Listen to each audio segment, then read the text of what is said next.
Hello. Today is Thursday, June 4th, and we're going to do an oracle card reading that will give us a little prediction on what the energy forecast for the weekend is. And we started out in here. Annie was kind of volunteering, but then she left while we were setting up, going through a blooper. And then here comes Delilah. Would you like to be involved? And we were kind of just trying to consider what the energy meant and what the horses were saying. And I think, you know, there's such a message just in letting what transpires, letting it be okay. There's a time to really push for what you need, but there's not always, I think, the pressure to determine exactly how it will look.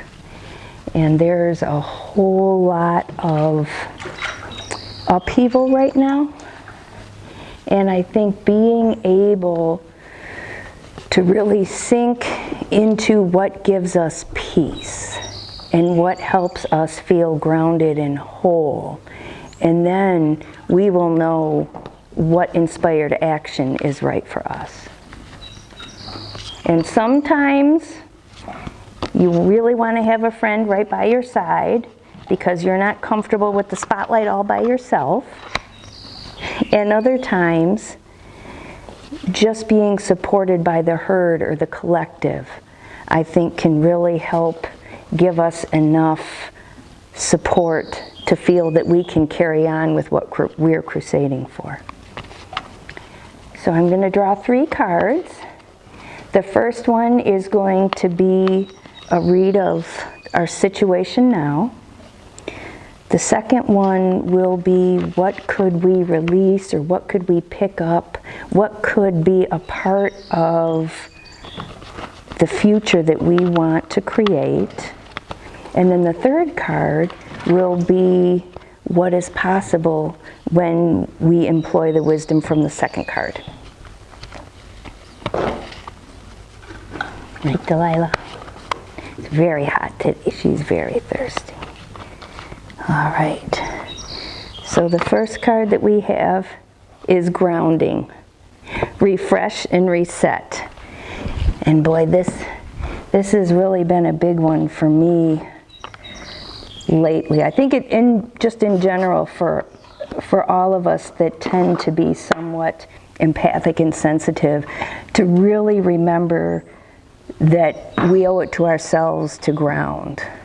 And then when we ground, we have more to give to others or to champion our crusades, because we have to come from that place of fullness to really be able to tap into the strength that we might need, because especially if we feel passionate about something big, we're going to have to be seen and heard in a big way.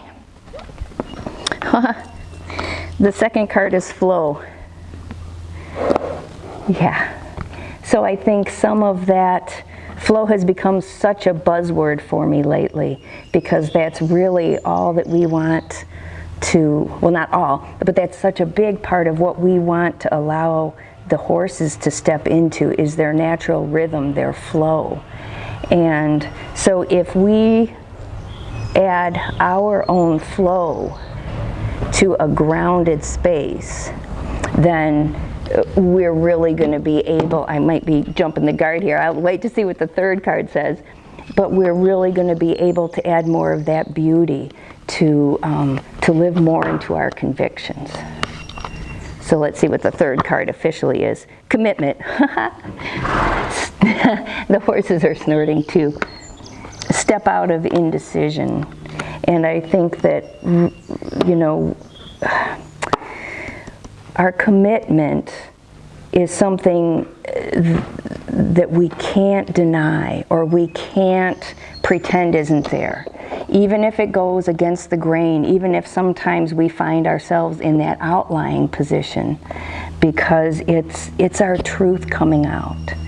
And so I think we're getting a great reminder this weekend that we're supported by the collective. Maybe we don't need somebody exactly right next to us all the time, but that's okay because we have it within us to be able to take these steps, especially if we're grounded. We remember to get into our own flow, which will allow us to really be big and bold in our commitment. So, and to remember too to breathe through all of this, because even though it's important and it's big, it doesn't always have to be heavy. And I think that's where, again, I think the message from the horses is somewhat that it is a big deal, but we don't have to make it such a big deal that we create contrast and conflict within us as we're trying to crusade. So keep on keeping on, breathe deep, add some levity, and step into your commitment.